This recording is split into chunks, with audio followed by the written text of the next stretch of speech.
मोदी के हनुमान को हो गई नीतीश की पहचान। अब दोनों मिलकर संभालेंगे बिहार की कमान। आपको याद होगा नीतीश और चिराग के बीच जबरदस्त 36 का आंकड़ा चलता था, पर सुर जरा सही तालमेल के साथ निकल रहे हैं। अब देखिए ना, नीतीश कुमार के साथ व्यक्तिगत नाराजगी की वजह से चिराग पासवान ने अकेले चुनाव लड़कर न केवल जनता दल यूनाइटेड को पहले से तीसरे नंबर की पार्टी बना डाला, बल्कि एनडीए की सीटों में भी कमी आ गई। मगर अब ये गलती चिराग दोहराते हैं तो मोदी के हनुमान के साथ बन जाएंगे मोदी के गले की हड्डी, और भैया उनके राजनीतिक करियर के लिए ये बेहद हानिकारक है।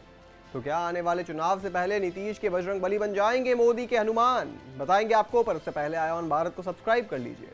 नमस्कार, मैं हूं आपके साथ स्नेह श्रेयस। आयोन भारत देख रहे हैं आप। देखिए, राजनीति में आपसी संबंध बिगड़ने और फिर संवर जाने के अनेक किस्से मशहूर हैं। ऐसे किस्से में एक नया किस्सा बिहार के मुख्यमंत्री नीतीश कुमार और लोजपा के राष्ट्रीय अध्यक्ष चिराग पासवान का भी जुड़ गया है। कहां नीतीश कुमार की नंबर 1 पार्टी से नंबर 3 का पार्टी बना देने वाले चिराग पासवान, दूसरी तरफ चिराग के इस राजनीतिक कदम से नाराज व्यक्तिगत कटु टिप्पणी करने वाले नीतीश कुमार अब एक मंच पर एक दूसरे को सम्मान देते नजर आ रहे हैं। अचानक से आए इस परिवर्तन के बाद राजनीतिक चर्चा काफी तेज हो गई है कि चिराग पासवान केवल पीएम मोदी के ही नहीं, अब राज्य के मुख्यमंत्री के भी हनुमान हो गए हैं। आइए जानते हैं उन राजनीतिक कारणों को जो नीतीश कुमार और चिराग पासवान को एक प्लेटफॉर्म पर ले आया। जैसा कि हमने आपको बताया कि नीतीश कुमार के साथ व्यक्तिगत नाराजगी की वजह से चिराग पासवान ने अकेले चुनाव लड़कर न केवल जेडीयू को पहले से तीसरे नंबर की पार्टी बना दिया है, बल्कि एनडीए की सीटों में भी कमी आई है। हुआ यह कि जनता दल यूनाइटेड की 41 सीटें महागठबंधन के खाते में चली गई। जेडीयू को 41 सीटों पर एलजेपी के उम्मीदवार की वजह से हार का सामना करना पड़ा। सीट शेयरिंग में पशुपति पारस दावे को ठुकरा दिया और चिराग पासवान को 5 लोकसभा सीटों का दावेदार बना दिया, और यह साबित हो गया कि नरेंद्र मोदी ने अपने हनुमान में 6% वोट की राजनीति देखी। पशुपति पारस के बदले चिराग को लंबी रेस का घोड़ा भी माना। ऐसे में अब बिहार में जैसे जैसे चुनाव नजदीक आ रहा है, राजनीतिक सरगर्मी तेज होती जा रही है। विपक्ष के नेता जहां दावा कर रहे हैं कि नीतीश कुमार इस चुनाव के बाद मुख्यमंत्री की कुर्सी पर ही नहीं बैठेंगे, वहीं उनके सहयोगी का दावा है कि मुख्यमंत्री नीतीश कुमार 2025 का विधानसभा चुनाव जीतकर लगातार 10वीं बार बिहार के मुख्यमंत्री पद की शपथ लेंगे।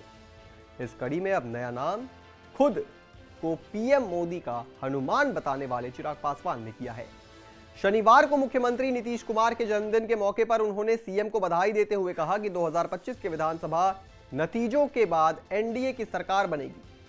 हम लोग नीतीश कुमार जी के नेतृत्व में चुनाव लड़ेंगे और वो फिर से मुख्यमंत्री बनेंगे। इस दौरान चिराग ने तेजस्वी के उस बयान पर भी निशाना साधा जिसमें उन्होंने दावा किया था कि बीजेपी जेडीयू को खत्म करने में जुटी हुई है।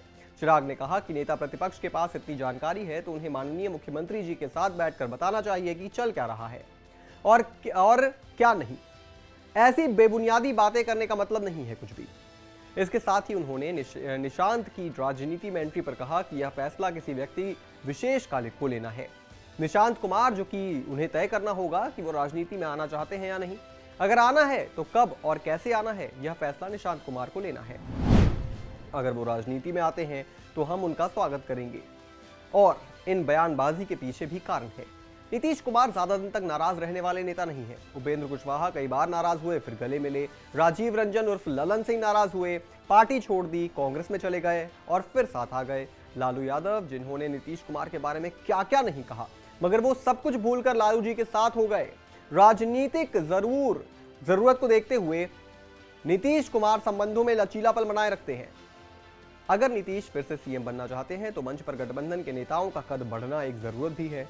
यही वजह है कि मंच से चिराग पासवान ने जब बड़े नेताओं को हाथ जोड़कर सम्मान दिया तो बड़े नेताओं ने आशीर्वाद की मुद्रा में हाथ भी उठाए।